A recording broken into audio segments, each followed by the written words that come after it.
Welcome to our updated guide on how to view accounts who followed you on Twitter. Let's dive into the steps to easily see your Twitter followers. Start by opening the Twitter app on your Android device to access your account settings and profile. Tap on your profile picture located at the top left of the app to open the menu, granting you access to various options and settings.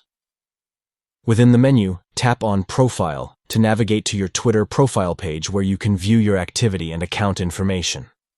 On your profile page, you'll notice two numbers displayed, one for followers and one for following, giving you an overview of your account's followership. To view the accounts following you, tap on Followers to access the list of users who have followed your Twitter profile.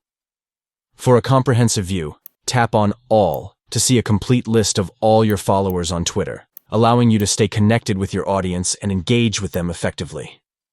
By following these straightforward steps, you can effortlessly track and view the accounts that have followed you on Twitter, gaining valuable insights into your follower base. Stay tuned for more insightful tips and tricks to enhance your Twitter experience and make the most out of your interactions on the platform. Happy connecting with your followers.